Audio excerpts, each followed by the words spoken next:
साथियों नमस्कार, मेरा नाम है पवन कुमार। आपका स्वागत है हमारे इस कार्यक्रम में। पहले अंतर्राष्ट्रीय महिलाएं दिवस की बहुत-बहुत बधाई। का आकाश आनंद जी ने अपने नेता, अपने आइडल का एक वीडियो लॉन्च किया और जिस पर उन्होंने कुछ बातें लिखी और ये ट्वीट किया था। मैम, देश में तमाम महिलाएं आज क्रांति ला चुकी हैं। जी, मैं आपको देख रहा हूँ सोशल मीडिया प्लेटफॉर्म पे, आपकी भी एक आइडल हैं। जी, जी। वो क्यों आइडल हैं, उसका क्या कारण है? जी, जैसे आज महिला दिवस है, आप भी देख रहे हैं, तो आप देख रहे होंगे कि तमाम चैनलों पर, स्कूलों में, कॉलेज में हुँ, और एडवर्टाइज़मेंट भी जो निकले होंगे, उस पे तरह-तरह के जो हमारे देश में की महिलाएँ जिन्होंने अच्छा मुकाम हासिल किया है, इतिहास से लेकर अभी तक का जो भी हैं, उन सब के बारे में ज़िक्र हो रहा है। हुँ। ऐसे में आप देखेंगे कि एक समाज से आने वाली महिलाओं को दरकिनार कर दिया जाता है, फिर चाहे उनके इतिहास की बात कर लें और फिर चाहे आज हम प्रेजेंट की बात कर लें। तो आप देखेंगे कि जो वर्तमान में है माननीय बहन जी, हुँ, उनका जिक्र तक भी नहीं होता है कहीं पे भी। उनका ही नहीं, हमारे जो राष्ट्रमाता जो हमारी सावित्रीबाई फूले थी, फातिमा शेख थी, इन जी। लोगों का उदा देवी पासी थी, झलकारी बाई थी, इन लोगों का कहीं पे भी ज़िक्र नहीं होता है, जबकि इनका एक खुद का अपना इतिहास है। सावित्रीबाई फूले जिन्होंने महिलाओं के लिए शिक्षा का द्वार खोला, जी। वो उनका ज़िक्र तक भी नहीं होता है कहीं पे भी। तो मैं सभी लोगों से बोलूँगी कि आप अपने जो बहुजन महानायिका हैं, उनके बारे में जानें, समझें और अपने अपने बच्चियों को भी बताएँ, हुँ। उनके संघर्ष के बारे में बताएँ ताकि वो उनसे प्रेरणा लेकर अपने भविष्य में आगे बढ़ें। तमाम राजनीतिक गलियाओं में महिलाएँ हैं जो राजनीति कर रही हैं। जी। उसमें आपके लिए मायावती क्यों प्रिय है? बहन जी का अगर हम आप बोल रहे हैं कि बहन जी क्यों? हुँ, तो अगर हम उनका संघर्ष देखते हैं, वो उस समाज से आती हैं जिस समाज को सदियों से दबाया गया था और उनका एक अपना संघर्ष है। वो कैसे गली से निकल के हुँ, यहाँ तक उनका जो सफ़र है, जब हम देखते हैं हुँ। तो हमसे उनसे सीखने को बहुत कुछ मिलता है। जी, और आज का और जो बाकी महिलाएँ हैं हमारे देश का, उनसे और उनमें कंपेयर करना मुझे मतलब कहते हैं ना, नाइंसाफ़ी टाइप का होता कहीं है। न कहीं हमारे जो महापुरुष हैं उनका इतिहास उन्होंने ज़िंदा करने का काम किया वो राजधानी लखनऊ में। वो इस तो एक अपना एक अमिट छाप वो बना ही चुकी हैं। अगर हुँ, हम जैसे आप बोल रहे हैं आज महिला दिवस है, हुँ। आप हमारे लिए प्रेरणा क्यों बनी वो, तो हाँ, उनका संघर्ष एक अलग हो गया और हाँ। जो नहीं हमारे उसी संघर्ष में हाँ, मतलब उस संघर्ष को आगे बढ़ते हुए उन्होंने जी, वो मानवर साहब से मिलती हैं। अच्छा। फिर वो उस विचारधारा को आगे बढ़ाने के लिए जब वो सत्ता में आती हैं, हुँ, तो उन्होंने आपने लखनऊ देखा होगा। हुँ। लखनऊ में उन्होंने अंबेडकर पार्क बनवाए। लखनऊ में हम रहते हैं, देखा ही क्या है। हाँ, तो आपने देखा होगा उस अंबेडकर पार्क में आप जाएँगे तो बहुजन इतिहास को हुँ, जो सदियों से दबा दिया गया था, हुँ, उस विचारधारा को उन्होंने पुनर्जीवित किया है। हुँ, तो मैं बहन जी को अपने एक प्रेरणा के रूप में ही देखती हूँ। हुँ, और कभी भी जो भी महिलाएँ होंगी, जो भी लड़कियाँ होंगी, जब अपने संघर्ष में या कहीं पे भी निराश होती होंगी, तो मुझे नहीं लगता वो मतलब कि याद ना करती हों। जैसे मैं अपना बताऊँ, जब भी मैं निराश होती हूँ हुँ। या होता है कि ना कि अभी मैं कुछ कर नहीं पा रही हूँ, कोई चीज़ नहीं सफल हो पा रहे हैं, तो कहीं न कहीं होता है ना कि जो हमारे दीवार पे फ़ोटो लगे होते हैं, बाबा साहब, सावित्रीबाई फूले और बहन जी का, तो एक होता है ना कि नज़र जाता है तो फिर लगता है कि नहीं यार, इन्होंने इतना संघर्ष किया है, तो वहाँ से मुझे एक प्रेरणा मिलती है हुँ, कि नहीं, हम भी इस चीज़ को कर सकते हैं, हुँ। तो इसीलिए। अच्छा ठीक है। ये दीपशिखा जी हैं, अम्बेडकर नगर की निवासी हैं। अम्बेडकर नगर के लिए क्या ख़ास किया कुछ जो आप हाँ, बसपा को आपने जाना? माफ़ आप करिए। जी, जी। बसपा को हमारे गाँव अम्बेडकर नगर है। अम्बेडकर नगर में आप जब जाएँगे, हुँ, पहले वहाँ पे ऐसा मतलब इतनी सुविधाएँ नहीं थी, लेकिन जैसे ही बसपा की सरकार आती है, जी, बहन जी ने वहाँ पे महामाया राजकीय मेडिकल कॉलेज बनवाए हुए हैं जी, और माननीय कांशीराम साहब के नाम पर इंजीनियरिंग कॉलेज बनवाए हुए हैं और उन्होंने आईटीआई बनवाए हुए हैं। फिर उन्होंने कृषि विद्यालय भी बनवाए हुए हैं और जो वहाँ की सड़कें थी, जो मेन सड़कें थी, वो बसपा की सरकार में ही बनी हुई हैं। हुँ, और उन्होंने क्या स्कूल, कॉलेज ये जो बने हैं वो बहन जी के समय ही बने हैं। जो प्राइमरी स्कूल कहा जाता है ना, वो बहन जी ने शुरुआत की वहाँ पे। तो इसीलिए आप देखेंगे पूरा जो कहते हैं ना चौमुखी विकास, वो बहन जी ने किया है। अच्छा। पहले ऐसा होता था ना कि पहले लोग फैज़ाबाद की उधर साइड में जाना पड़ता था, जैसा जी। मुझे सुनने में आया था।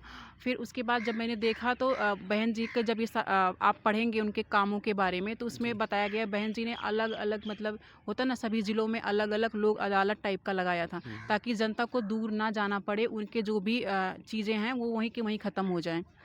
दीप शिखा जी का जैसे तमाम बेटियां हैं, हम महिलाओं की ही बात करेंगे क्योंकि आज इंटरनेशनल वुमेन डे है, तो मैं चाहूँगा दीप शिखा जी से एक बढ़िया बात हो, एक अच्छी जानकारी हो। तमाम दीप शिखाएँ जिन्होंने काफ़ी संघर्ष किया, वहीं पे हाथरस का मामला ले लीजिए। जी।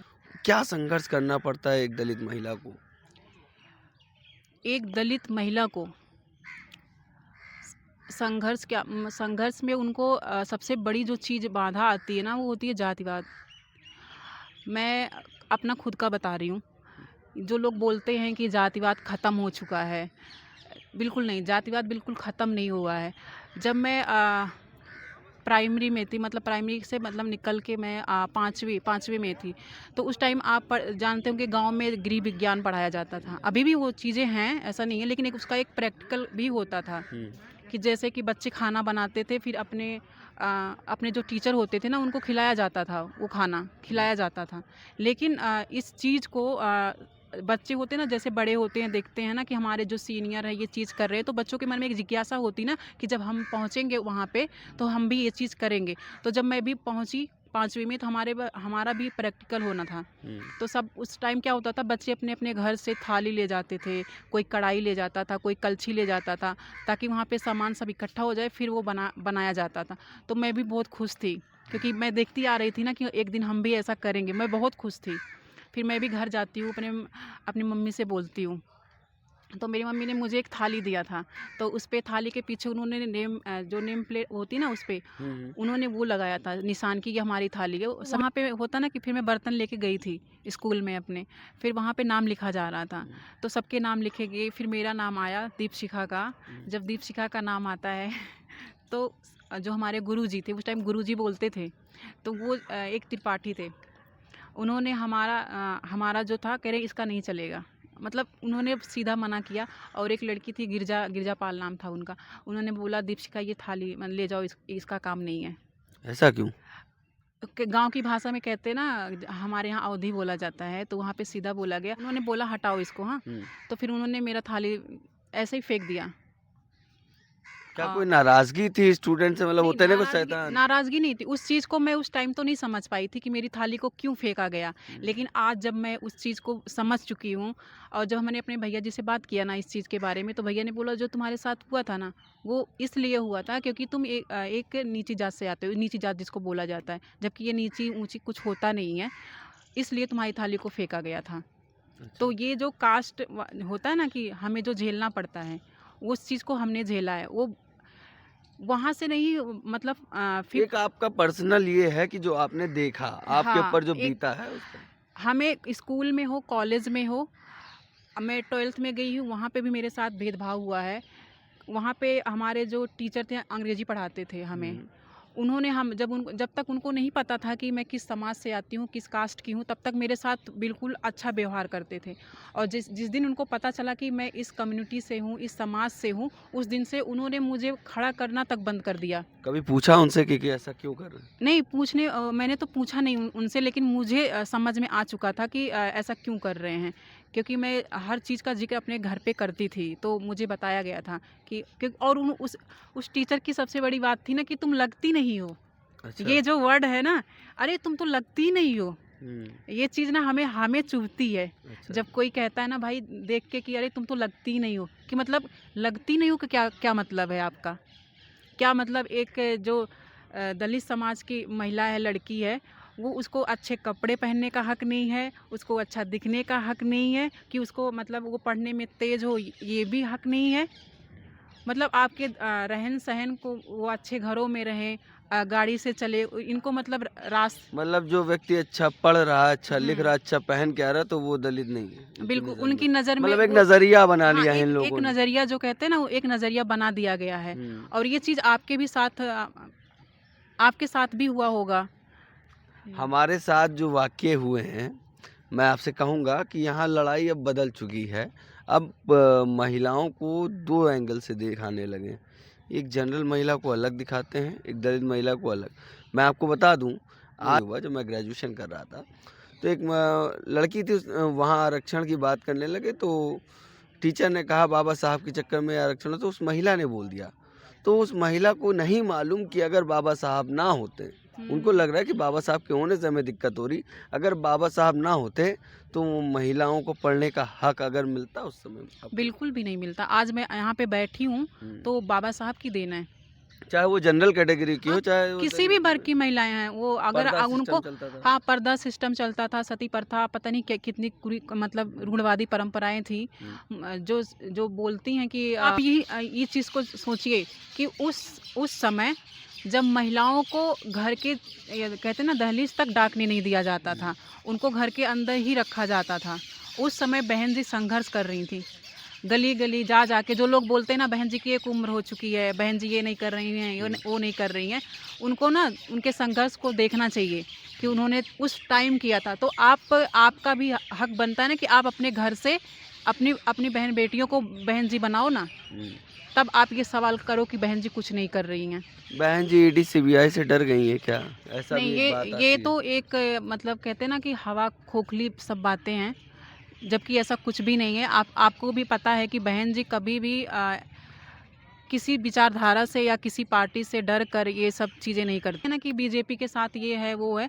अगर आप उनके भाषण देखेंगे बहन जी का, तो मानवर साहब के समय बीजेपी के साथ जो उनका गठबंधन नहीं हुआ था, एक समर्थन से लेके सरकार बनी थी। अच्छा, एक जो लोग बोलते हैं ना कि बहन जी विचारों से समझौता कर ली, बहन जी का कभी भी ऐसा नहीं रहा है। वो अपने विचारधारा अपने शर्तों के अनुसार ही काम किया है, और उनके पास वो खुद कभी नहीं गई हैं किसी के पास, उनके पास खुद लोग आते हैं, क्योंकि वो लोग उनका कद और उनकी मतलब गठबंधन लोग उनसे करते हैं, वो बिल्कुल खुद करने नहीं वो नहीं जाती। जाती। उनका अपना एक सिद्धांत है हम्म। और वो सबको पता है। लेकिन जो लोग ऐसा सवाल करते हैं ना, शायद उनको नहीं पता है, उनको नहीं पता है। लेकिन जो आपका दुश्मन है, आप बोल सकते हो, वो जो विपक्षी पार्टी ना, उनको अच्छे से पता आपके बहन जी के बारे में। मायावती जी पे लगातार सब वार कर रहे हैं कि वो बाहर नहीं निकल रही हैं, वो लोगों से नहीं मिल रही हैं। वहीं सोनिया गांधी जी की बात कर ले, वो भी तो नहीं निकलती हैं। एक सेंसिबल जैसे वो भी एक नेता है, वो नेतृत्व कर रही है एक बड़ी पार्टी का, तो बिल्कुल उसके बाद तीसरी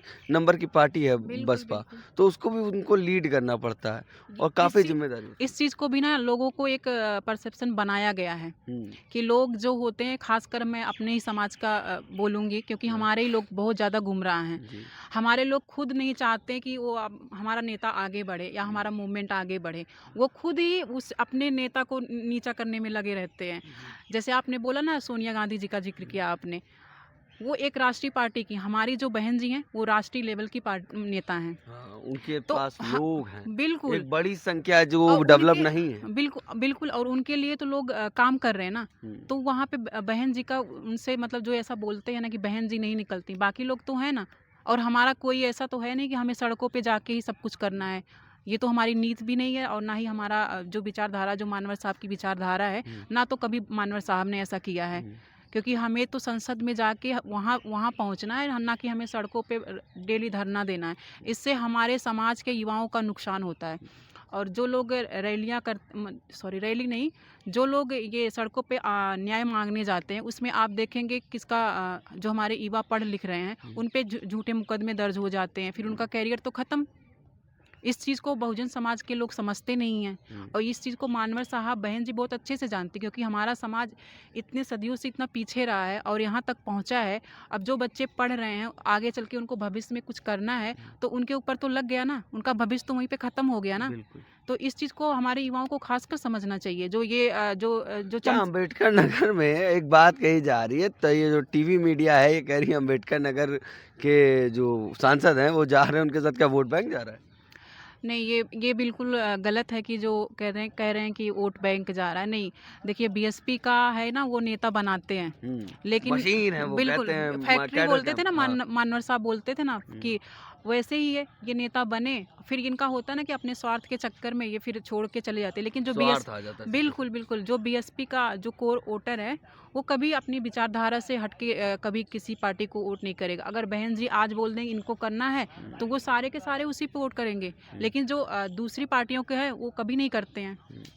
दीपशिखा जी ने जो बात कही, मैं आपको एक छोटे से शब्दों में बताना चाहूँगा। दीपशिखा जी का कहना है ये लड़ाई बसपा की नहीं है, ये लड़ाई हमारी है और ये लड़ाई में 85-15 नहीं हो रहा है। आपको समझने की ज़रूरत है, अध्ययन करने की ज़रूरत है। जब नौकरियाँ निकलती हैं तो तमाम समाज के लोगों की नौकरी मिलती है। वहाँ पर दिक्कत आती है वो अरबपति, करोड़पति और जो करोड़ों में जो संपत्ति कमा रहे हैं, जो कंपनियाँ हैं, उनको दिक्कत आती है। क्योंकि जब हाल ही में सुप्रीम कोर्ट ने डिटेल निकाला तो जो डोनेशन आया वो कई और पार्टियों को मिला, मगर बसपा को नहीं मिला। क्योंकि बसपा इस चीज़ से कॉम्प्रोमाइज़ नहीं करती है कि इस देश में जो लोग निवासी हैं, इस देश में जो लोग रहते हैं, चाहे वो किसी भी समाज से बिलोंग करते हों, किसी भी वर्ग से बिलोंग करते हों, और उनको अगर उसका हक नहीं मिल पाता है तो वो उन कंपनियों को अपने पार्टी में और अपने सरकार में तवज्जो नहीं देते हैं। इसी कारणवश ये दिक्कत सिर्फ वो 2 से 3 लोगों को है, जो अपनी कंपनियां बनाते हैं, प्राइवेटाइजेशन लाते हैं और 10,000 में 12 घंटे काम कराते हैं। इस तरह की बिल्कुल, बात है। बिल्कुल। और ये जो आजकल हो रहा है ना, आप देखेंगे ना, हमें जो प्राइवेट प्राइवेट किया जा रहा है, क्यों किया जा रहा है? वो हमारे लोगों को सरकारी नौकरियों से अलग करना है। उनका जी। जो एक प्रतिनिधित्व है ना, उसको कम करना है। सरकारी नौकरी होगी तो आप क्लेम भी कर सकते हैं अगर आपके बिल्कुल, साथ कोई गलत बि हो, मगर प्राइवेट कंपनी में प्राइवेट उसमें में तो क्लॉजेस ऐसा होते हैं। कहते हैं ना कि बंधुआ मजदूर, हाँ। जो एक पहले था, हाँ। उस चीज़ को लोगों को बनाने की कोशिश किया जा रहा है। क्योंकि ये जो समाज है ना, लोग इतने मजबूर हो जाते हैं ना कि आपको अपने पेट के लिए ना उस करने तक मजबूर हो जाएँगे। और वही वही चीज़ ये सरकारें जो हैं केंद्र में, और जो बाकी सरकारें रही हैं, उनका यही मकसद है। बहुत अच्छा लगा दीपशिखा जी आपसे बात करके। कोई ऐसा मैसेज, कोई ऐसी बात जो आप कहना चाह रही हो, लोगों से जानकारी देनी चाहती हैं कि किस चीज़ पे मंथन करें? मैं अपने समाज के लोगों से खासकर बोलना चाहूँगी कि आप सभी लोग अपने मूवमेंट को, अपनी जो पार्टी है उसको समझें, उसकी विचारधारा को समझें। जो राष्ट्र निर्माता बाबा साहब, मंडल मसीहा, मानवर कांशीराम साहब ने जिस विचारधारा को लेकर यहाँ तक हम लोगों को पहुँचाया है, उस पार्टी को आप सपोर्ट कीजिए, बहन जी को सपोर्ट कीजिए, और सभी लोग अपनी पार्टी को आगे बढ़ाने में मदद करें। हमारे साथ दीपशिखा जी थी, उन्होंने तमाम विषयों पे बात की। और होता है कि पहली बार जब बात होती है तो थोड़ी-सी चीज़ें क्लियर नहीं होती हैं। हाँ, बिल्कुल, और मैंने कोशिश की कि हम दोनों की बात थोड़ी फ्रेंडली हो, कि आप जान पाएँ कि जी, हम जी। किस विषयों पे बात कर रहे हैं। और दलित टाइम्स पे तमाम विषयों पे ये बात भी करती हैं। और अगर ट्विटर हैंडल पे जाएँगे तो ट्विटर हैंडल पर अक्सर इनसे बात होती है। और हमारी भी एक छोटी-सी नोक-झोंक हुई थी। उसके बाद आज हम जेएनयू में एक-दूसरे से मिल रहे हैं और बात कर रहे हैं। बाकी बने रहिए हमारे चैनल के साथ। धन्यवाद।